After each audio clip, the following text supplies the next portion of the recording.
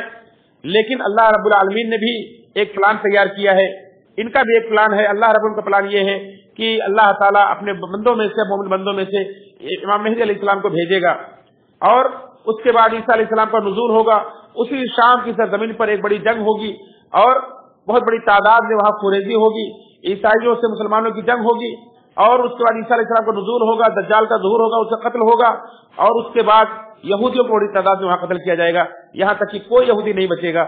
ایک پتھر کے پیچھے بھی اگر چھپا ہوگا، پیڑ کے پیچھے بھی چھپا ہوگا، تو وہ بھی گواہی دے گا کہ اے مسلمان آؤ میرے پیچھے یہاں یہودی چھپا ہے، اسے قتل کرو۔ گویا کہ اپنے آخری ٹھکانے، آخری مقام پر جمع ہو گئے ہیں۔ یہ کتنی بھی سازشیں کریں لیکن اللہ رب العالمین دنیا کے اندر پنپنے نہیں دے گا، کیونکہ اللہ کے غضب کو لے کر کے یہ گھوم رہے ہیں۔ اور انہوں نے اللہ رب العالمین کا وہ آخری موقع بھی جو محمد رسول اللہ صلی اللہ علیہ وسلم کو بھیج کر اللہ رب العالمین نے موقع دیا تھا کہ یہ ان پر ایمان لا کر کے اپنے اوپر اس غضب کو ہٹا سکتے ہیں، لیکن اس کو بھی انہوں نے کھو دیا ہے۔ اور یاد رکھیں اللہ رب العالمین کے فیصلے پر کوئی بھی دنیا کے اندر غالب نہیں آ سکتا ہے۔ اللہ رب العالمین سے دعا ہے رب العالمین ہم سب کو صحیح معنوں میں ان قرآنی اور تاریخی واقعات سے نصیحت حاصل کرنے کی توفیق فرمائے، اور اللہ تعالیٰ ہمیں ان قوموں کے نقش قدم پر چلنے سے بچائے جن پر اللہ کا غضب نازل ہوا، جو گمراہ ہو گئے۔ اللہ رب العالمین ہم سب کو رہتی زندگی تک، آخری سانس تک جناب محمد رسول اللہ صلی اللہ علیہ وسلم کے نقش قدم پر چلنے کی توفیق فرمائے، آپ کے لائے ہوئے دین اسلام کا ہمیں سچا پیروکار بنائے، اس کی خدمت کرنے والا بنائے۔ رب العالمین ہم سب کو دنیا آخرت میں سرخروئی عطا فرمائے، اور اللہ رب العالمین سب کو دنیا آخرت کے ہر ذلت سے، ہر عذاب سے محفوظ فرمائے۔ آمین تقبل یا رب العالمین۔ ان اللہ وملائکته یصلون علی النبی یا ایھا الذین آمنوا صلوا علیہ وسلموا تسلیما۔ اللهم صل علی محمد وعلی محمد کما صلیت علی ابراہیم وعلی ابراہیم انک حمید مجید۔ اللهم بارک علی محمد وعلی محمد کما بارکت علی ابراہیم وعلی ابراہیم انک حمید مجید۔ عباد اللہ رحمکم اللہ، ان اللہ یأمر بالعدل والإحسان وإيتاء ذي القربى وينهى عن الفحشاء والمنكر والبغي يعظكم لعلكم تذكرون۔ اذكروا الله يذكركم وذكر الله أكبر۔